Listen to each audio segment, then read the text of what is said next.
Hey everybody out there, my name is Dragnix, and I wanted to talk to you guys a little bit today about Batman Arkham Knight and the PC port, and in particular WB Games. Now, just for you guys to know, I am actually going to do the full review of Batman Arkham Knight over at Techraptor. I had been signed up for it. I will be doing a video review at this point. Now, I have played about 4 hours into the game, and it's been sort of hit and miss for me at this point, but I want to first talk about the sort of the lead up of this game and why I ended up actually getting on the PS4. Now, I actually did end up getting the PS4 version for a different reason, more so with the fact of the sort of exclusive Scarecrow missions there. Unfortunately, the exclusivity of the Dead DLC, while it may come to other platforms, I wanted to get a little bit more out of the game at that point, and I admit I do want something else for the PS4 at this point. I did have concerns about the PC port, which I will get into because those concerns were justified, but needless to say, I am playing it on the PS4 right now, and it's been alright. I mean, I've enjoyed the game so far to a certain extent. I'm definitely liking the combat, I'm definitely liking the story elements. They feel very much at home in the Batman Arkham games at this point. The thing is that the addition of the vehicle sections have really sort of counteracted that. The game does not feel natural when it goes into those vehicle sections. Now, the puzzle sections of those vehicles where you're tearing down walls and you're, trying to get through elements that only that vehicle can, that does work. I find that it does work in terms of that puzzle element, but in terms of going around the city, the car feels way too bulky. It's very hard to turn on a dime. It feels like you're driving a tank, which you are, but it's supposed to have this sort of finesse to it. I feel I'm dealing more property damage more than anything else. And honestly, with the game's aesthetic, it's really hard to actually see where you're going most of the time. I don't think the game was designed in terms of its visual aesthetic to really take advantage of the visuals in question. The blur effect in particular really actually hurts my eyes looking at it. Honestly, I prefer walking around the city. The combat sections with the Batmobile in question also feel very much not like a Batman game. I've always pictured Batman as sort of stealthy and sort of minimalistic superhero who doesn't necessarily want to do a lot of property damage. Sure, he'll do property damage at times, but it's sort of a last cause kind of thing. And Batman's sort of strength was the fact that he could do that without really causing any problems, that he would put everyone's life before anything else, and then it's really weird to see Batman then run down somebody in a car.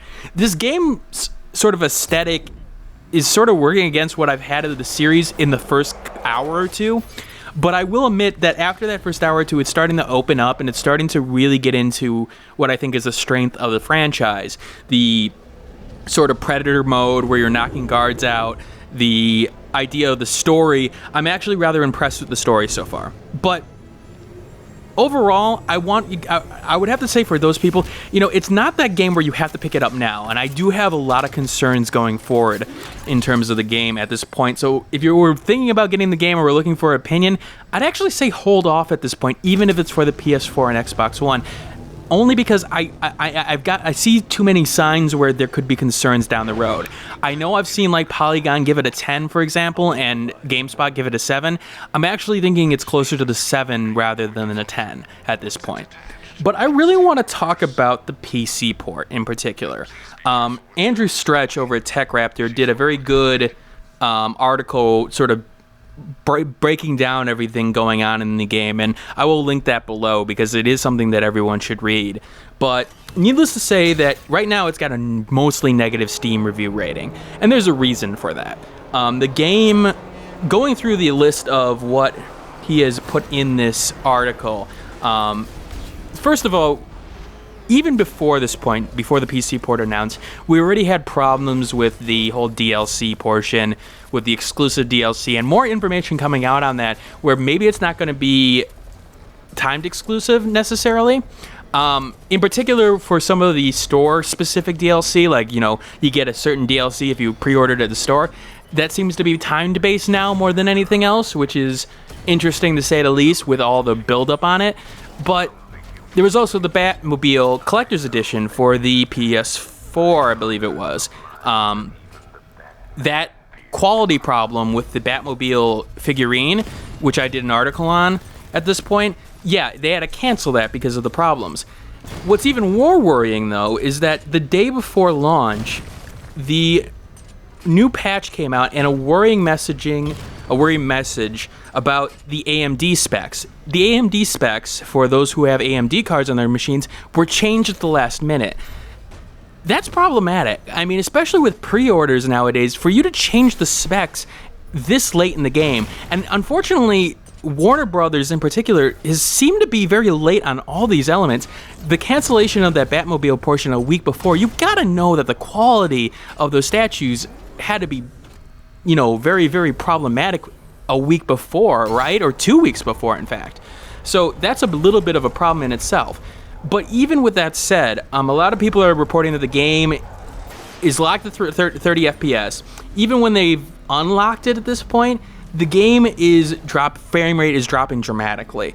And what's really, really concerning about this is that we've seen it before. We've seen PC ports that have been abysmal over the last several years. Watch Dogs, for example. But in particular with this one, they had been showing off demonstrations of NVIDIA's performance in the game, sort of the cape and some of the effects, and it's really concerning that not only for AMD users but NVIDIA users as well are finding major problems with the port in question, and it's not just the AMD users. That advertising of that NVIDIA stuff is really, really problematic at this point, where it is very misleading for the customer base, and honestly, at this point, no one should trust those portions of it anymore because there's not really any reason to. The fact of the matter is that it's obviously going to be a marketing ploy to get people to understand it, but you would hope that there was some truth to it, that some of it would have worked. Obviously, it didn't. Now, it didn't take long for people to find the 30 FPS lock. But the thing is that the benchmark for the game also doesn't have a max FPS on it, which is, again, one of those situations where it's like, what the hell? You've locked it at 30 FPS, but on the other hand, you showed off a benchmark, obviously, not restricting it. So what the hell is your problem here? And again, we see a problem with the game not showing off what it really truly had to offer. It is a form of false advertisement, in my opinion. You're not showing off exactly what the game is the product being sold. Now, you can tweak it, thankfully, with an II setting, but, it's one of those situations where it's just like the average gamer is going to have to go in through all these, hoops to get a game that was advertised differently. I don't think that's right. Some users have also had been problems with trying to check the game's cache when a problem happened, that it caused the game to entirely re-download, or one case where the game deleted itself. That's absurd. I mean, the fact of the matter is that the cache is there to check the game itself. If the cache portion is not working, that functionality should be disabled. It should not be available for people, and it should be indicated why it's not available at this point. It's obvious that someone did not test this, and I believe the company in question is Iron something. Taking a look here, Iron Galaxy Studios is responsible for the PC port, but it is abysmal that it's been released in this state. And even with games like Mortal Kombat X, which I found ran reasonably, but it did have problems on release, and it definitely had problems with release regarding the launch. This is a whole nother level to me. This is getting into Assassin's Creed Unity territory. There's also hidden DRM in the game. Devano, it was present in titles like Lords of the Fallen and Dragon Age Inquisition, but it's been known to, give some problems with performance in the game. Again, that wasn't put up front. Now, if I go to the store page of Batman Arkham Knight, I'm going to do that right now just to be sure that, they've disclosed that. I don't think they actually have, which is, again, a major problem. Let's see here. Batman Arkham Knight.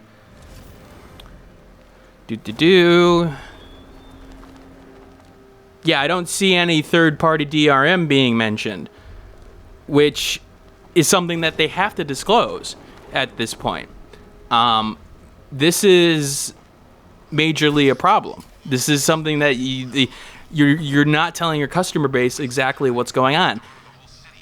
And finally, again, some of the specific NVIDIA stuff is causing major problems with fog and smoke, but that, again, is something you can reasonably turn off. I don't have as many problems with that, I guess.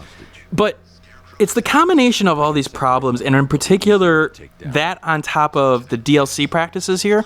I mean, we're talking about a $100 game with the season pass so far. You're getting 6 months of content, but it's obvious that maybe too much attention was put to the DLC before anything else. I'm the kind of person where you discuss DLC once your game is sort of finalized. Now, when it's going through QA, obviously you can start work on DLC. You can start work, especially with cosmetic DLC.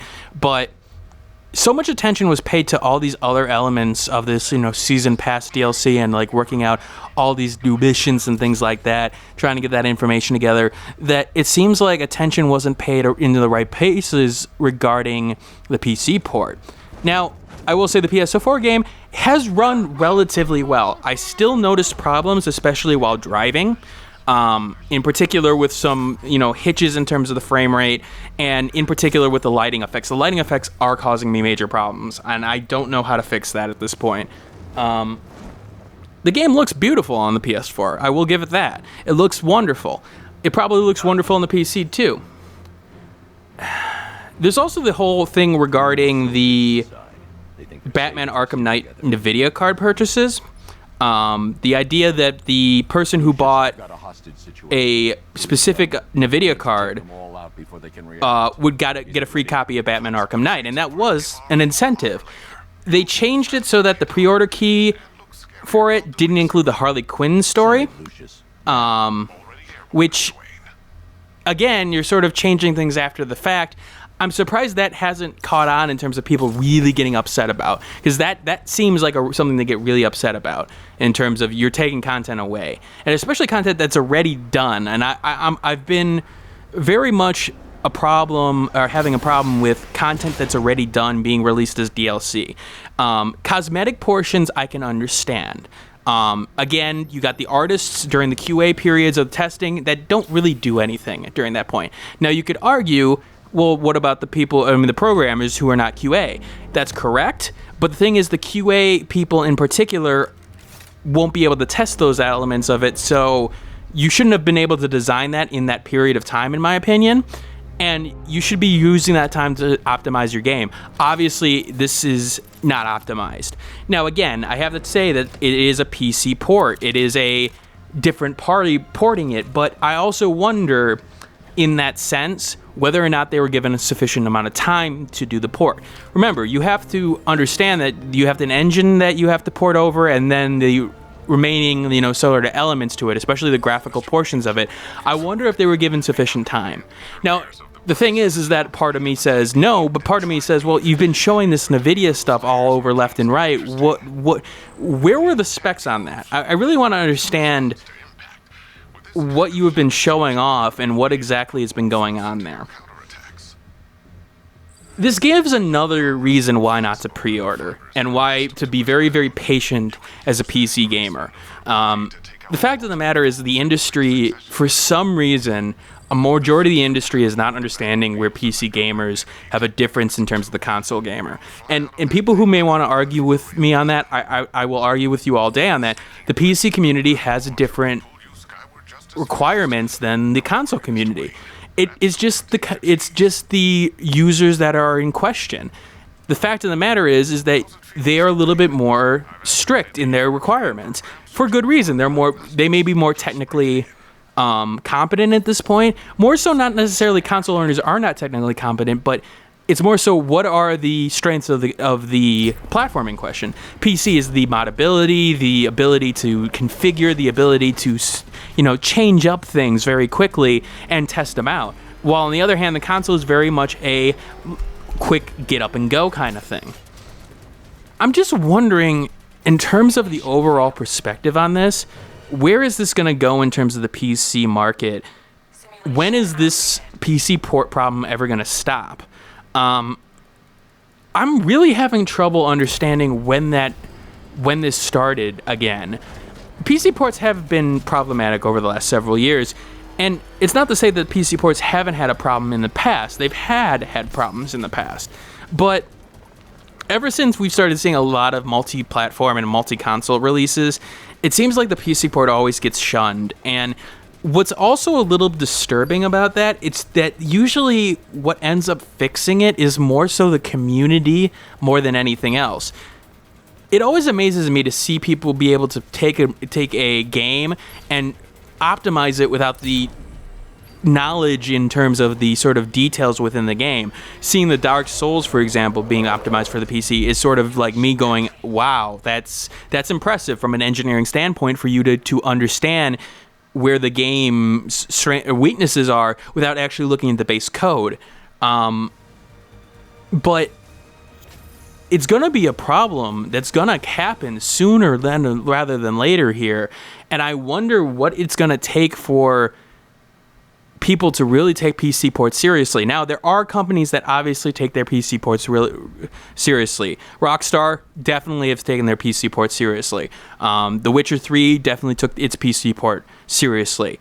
There have been good companies that are really sort of put their effort into making sure that, yes, we're going to make sure this game runs the way that we want it to run. Sure, did the Witcher 3 have a slight graphical downgrade? Of course it did. But it also ran pretty goddamn well. And needless to say, if they didn't show anything before that, no one would have really noticed, in my opinion. Yeah, okay, somebody would have noticed, but it wouldn't have been at all like this.